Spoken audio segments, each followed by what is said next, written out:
You know, what we've started here, and this is why we finish with the promised land, because this is why we keep fighting, right? People say, how do you get up out of bed and take the hits that you take? I mean, I've been accused, literally, I woke up one morning and I was accused of a mosque shooting in New Zealand. Did you guys follow that? I mean, it was the most ridiculous. I'm like, I speak about Black America. I speak about minority America, refusing the lies of the left. I get up on stage and I basically say the same thing every time. I say, Black America, I believe in you. I believe in us. Hey, Hispanic America, minority America, Asian America, I believe in you. I believe in us. That's it. That message is considered dangerous. So dangerous that they are willing to put out a media hit against me.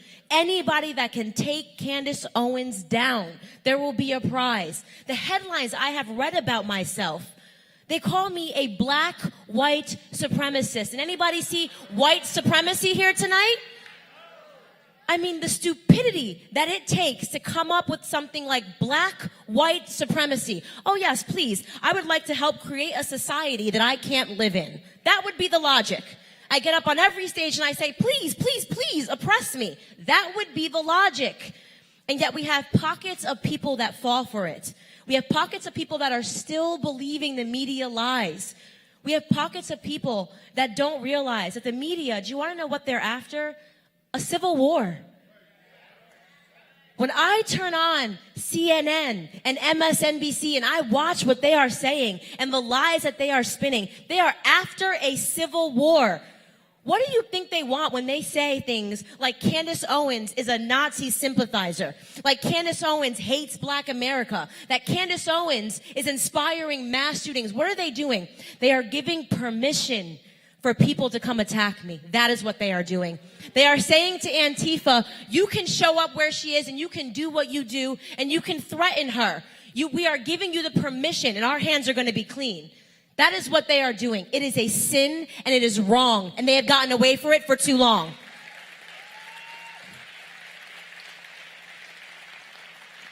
People ask me all the time, what is Blexit? What is Blexit, Candace? What is it, right? It's Blacks, it's Latinos, it's Asians, it's also white people. White people too, waking up. We are all waking up to the left. We are waking up to what they've done. And it's not just a wake up, guys. It's an education. It's a re-education. Look at our schools. In Baltimore, not being able to find a single child that could pass a literacy exam across 5 schools. Why are they doing that? Because they know the truth. An educated mind can't be enslaved, so they have to make sure that we remain uneducated.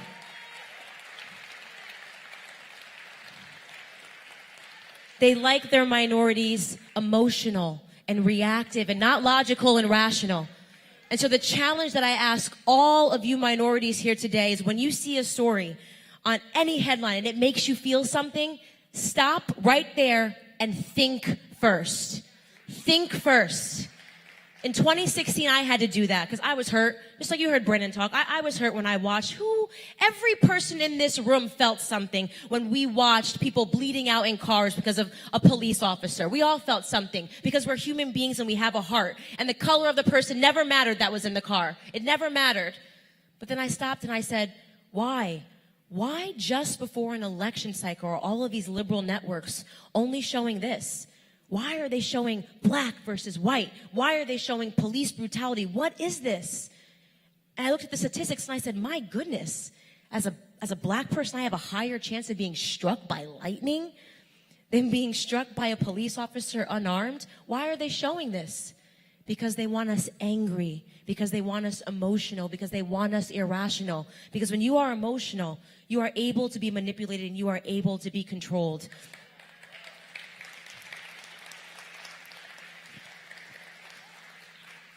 I have watched the media create an entirely different Candace Owens. It's amazing. It's amazing. I've Googled myself and I said, ooh, this girl sounds horrible. I'm going to protest her. And I said to myself, it's incredible. They make me sound like I grew up like a privileged rich girl in Connecticut. No, I didn't. I didn't grow up as a privileged rich girl in Connecticut. I grew up living in an apartment with my two sisters sharing a room where we had to have an exterminator come every month for roaches. They say they know what people think when you hear Connecticut, right? That's what they do. Candace grew up in Connecticut where the median income is $100,000. They're not commenting on my family. They just want to make you think that I grew up and I've been out of touch with Black America. They don't want you to know what I lived through. They don't want you to know that I grew up with uncles in prison and I visited my uncle in prison when I was a small child. They don't want you to know that I made a conscious decision when I was a child to live a different life. I was the little girl, and this is what Blexit is for, the little girls that are wondering if there's something else, that are living in existence and saying, I don't want this for myself. I always tell the story to people of my first play date, and it's an important one, and I will never, ever forget this. And it's stunning how when something is so important in your life, your brain just locks it in there like it was yesterday. I was 5 years old when I had my first play date. I didn't go to preschool, so my whole existence was where we lived in this low-income housing structure in Stamford, Connecticut. I didn't know anything outside of it. Everything I saw every day was Black people and Hispanic people. And then I went to school, and my first friend, her name was Lindsay, and she invited me over for a play date, and I was so excited to go. And when we got to her house, I was shocked as we were driving that the houses just got bigger and bigger and bigger. I said, oh my goodness, do people live like this? I went into Lindsay's house, and she had this beautiful, big, white house in Stamford, Connecticut, and she had a nanny, and everything was perfect in her house. She had a play date, extra space in the basement that was converted into a playroom for her and her sisters. Everything in her room seemed to me like it was Victorian style. She had glass dolls, and I said, my goodness, I can't believe people live like this. I want that. In that moment, I decided that I wanted that. I wasn't bitter. I wasn't jealous. I wanted to know how I could become that, how I could live like that. And then you know what happened? They put me in the school system after kindergarten. You start learning. And the teachers, what are they teaching people actively? Well, the reason Lindsay lives like that and you live like this is because of the color of your skin, right?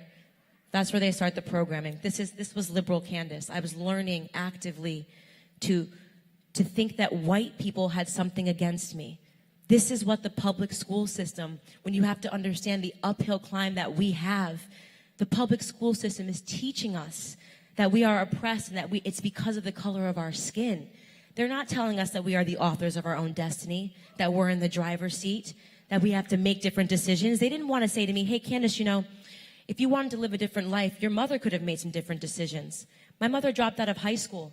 My mother grew up in and out of group homes coming out of her life. She was one of 9 children, right? Those are different decisions that could have been made. My mother had all of her children out of wedlock. These are different decisions. We don't learn about that in school.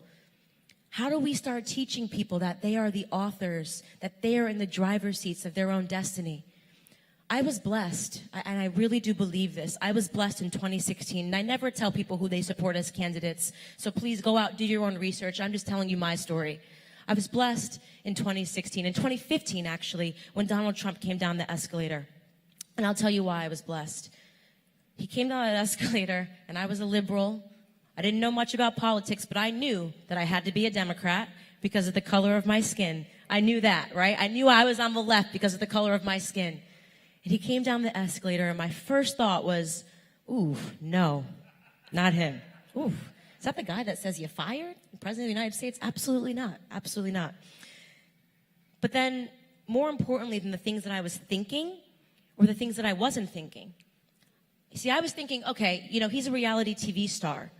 He shouldn't be president of the United States. He says you're fired. That's too gimmicky. That's making our country a joke. No way. But I wasn't thinking this man is a racist. But the media suddenly exploded and they said he's a racist. He's a sexist.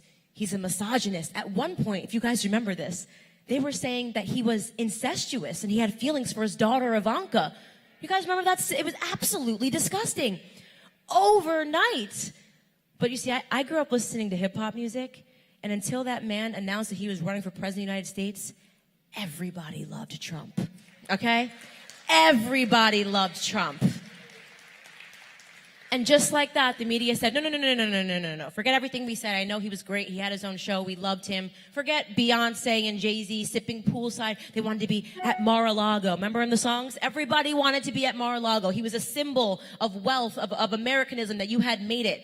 Everybody loved Trump. And just like that, I was supposed to be convinced that he was a racist because he announced his bid for the White House. That was my aha moment. I still wasn't sure about him.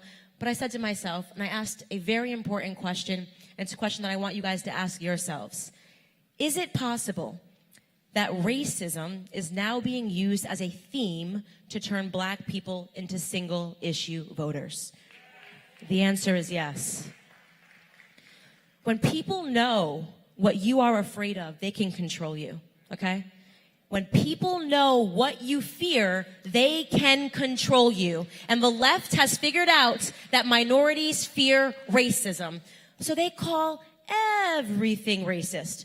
I mean, I actually saw an article, and I believe it was the Washington Post, and it said that air was racist. And I thought it was a joke. I was like, this has to be satire. And I clicked it. It wasn't. They said that we are breathing worse air than white people. It was amazing. I said, wow, we're here right now. Okay, air is racist. I didn't think, okay. And it is laughable, but there are people that are sharing those articles going, see, I told you. I told you, I had a feeling the air is racist. I've been completely killed by the press 1,000 times over for a lot of things. First and foremost, I am not a feminist, and I say that proudly, and I'll explain to you why. Please do not believe that people that are calling themselves feminists today, these modern feminists, these Lena Dunham types that are out there boycotting Brett Kavanaugh, are feminists. They are not. They are people, they are radicalized feminists, people that are operating under the guise of feminism to attack men, okay? A society cannot thrive without strong men, okay?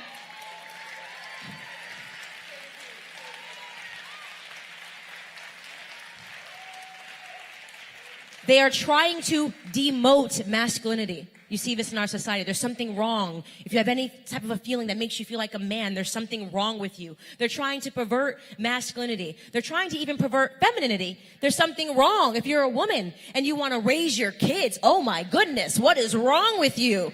There is nothing wrong with raising your kids. In fact, I would argue that's the toughest job in the world, to raise good human beings. This is the left. This is the left.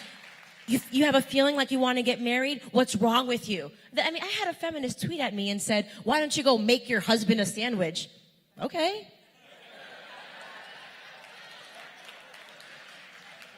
Does he want one? I mean, why on earth would I have an issue with making my husband a sandwich? Modern feminism is just, it's so crazy wackadoodle, I can't even begin. But this is the stuff that is required learning in school now. When I was at university, I was required to take Feminism 101, okay, as a part of my prerequisites for a journalism major. And let me tell you, I'm going to show you guys all how my class went. You guys ready? You guys are now all in Feminism 101. We had a massive textbook. In this textbook was every single problem that has faced women since the beginning of dawn, since the time of dinosaurs. They created this textbook, okay? And our teacher would sit at the front and she'd pluck out one of these things that happened in the textbook. She'd say, pick a struggle. Women are tired, more tired than men. Why? And then she turned to the class, and all we had to do to get an A was say, because of men. That was it. I mean, it was really the easiest class you could possibly get an A in. And no other thinking. So she'd say, I lost my keys this morning. Why? A's. Everybody just, that was incredible. That was incredible how fast you guys learn. So I remember being in this class, and mind you, this is at a time when I was a liberal. I was on the left. I was fired up. Feminism sounds great. Feminism 101. Let's do it. But eventually I said, everything is just because of men. I feel like there's got to be a little bit more going on. And there's one particular class that I always tell people about, and I will never forget it because retrospectively it was a turning point for me. She plucked out one of her things from this textbook, this wonderful textbook, Every Problem is Just the Beginning of Time, and it was a statistic, scary statistic. It said 89% of the people in this country that have an eating disorder are women. And she turned to the classroom and she said, why? Goodness, Einstein's in here. It's just incredible. And everyone in the class, because some of the people had picked the class and they're nodding, and she went on and she said, it's because men make us feel like we have to be skinny and they're controlling the advertising industry. And I put my hand up and I said, ooh, this one I'm just gonna have to try to rebut a little bit. And she looked at me, because we do this back and forth, and she was like, Candace. What? What could you possibly have wrong with what I just said? I said, Professor, I just feel like there might be something else going on. I don't think everything can be because of men. And she looked at me, and I'll never forget the words she uttered to me. She said, Candace, I just feel like you were sent to me from the men's department. I'll never forget what I said back to her.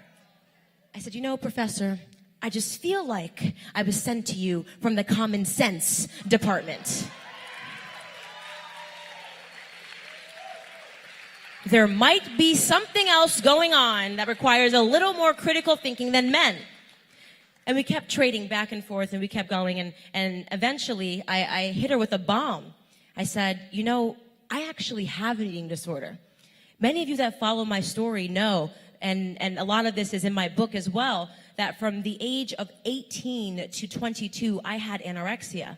So here I was, sitting in her classroom, and rather than turning around and asking us, really, genuinely, ladies, why do you think we have this problem? She was telling me why I had this problem, and she was wrong.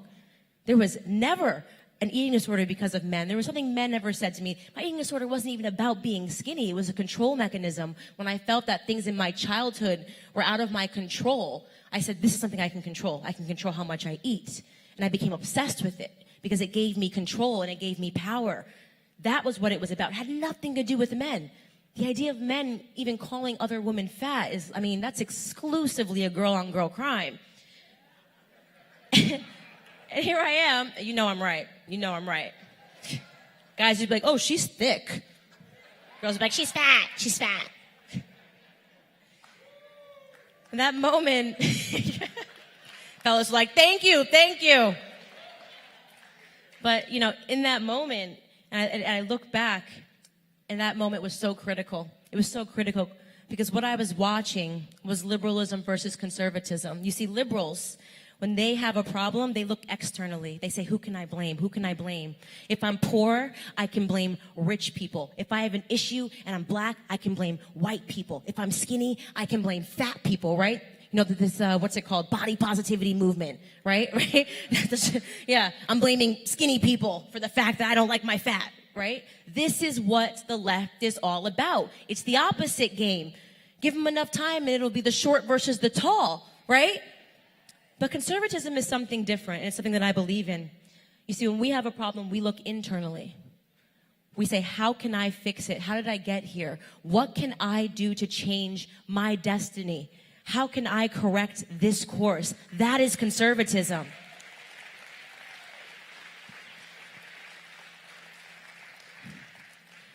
I always say that moment and that challenge that was presented to me when Trump came down the escalator, which spiraled and led me here, was a God-given moment. And I will tell you what it is that he's taught me that I think has been the greatest blessing of my life.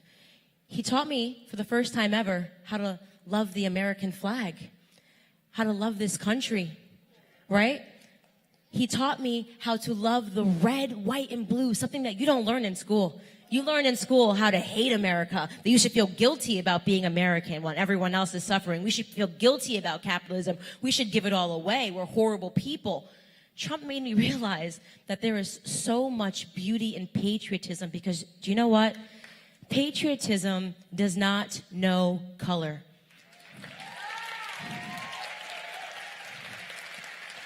Patriotism does not care about your sex. Patriotism does not care about your gender. Patriotism cares about your ideas. America is united by a concept, about an idea. And that idea is that you can come from nothing. You can come from absolutely nothing in this country. But if you work hard and stay out of trouble, this country will reward you. That is the American dream.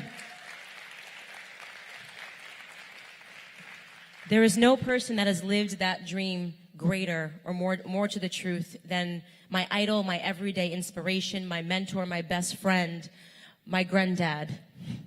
My grandfather is about 80 now, and he was born in the segregated South in Fayetteville, North Carolina, on a sharecropping farm. So his first job was laying out tobacco to dry.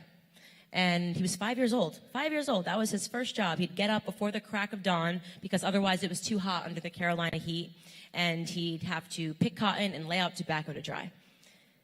Never, ever, ever in my life did my grandfather ever tell me that I couldn't do something because of the color of my skin. I've never heard my grandfather make a negative comment, and I grew up in his house during my formative years about white people, ever.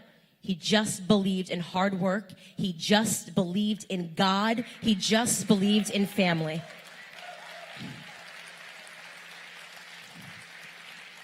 He also believed in lectures. Every single morning we'd have to read the Bible around the table. And he'd ask us he'd read a scripture and we'd have to learn something from it. He'd make these big Southern breakfasts. He had weird rules too, like no elbows on the table. And if we broke the rules, he'd always incorporate us into a prayer, which was horrible because I was young and I thought he was telling God on me. So he'd say, "Dear God, please help Candace realize that she shouldn't be turning the heat on in the middle of the night."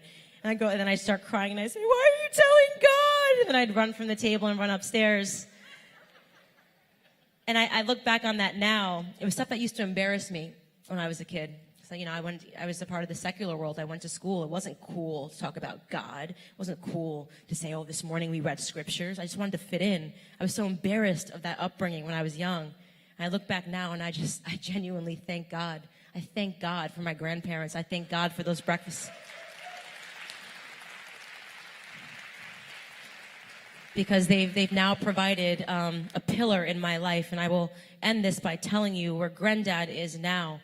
Granddad, after moving up north, marrying my grandmother when he was 17 years old, he stayed married to her until his dying day, 53 years later in 2013. And when he retired, he moved back to Fayetteville, North Carolina, and he purchased that sharecropping farm that he grew up in.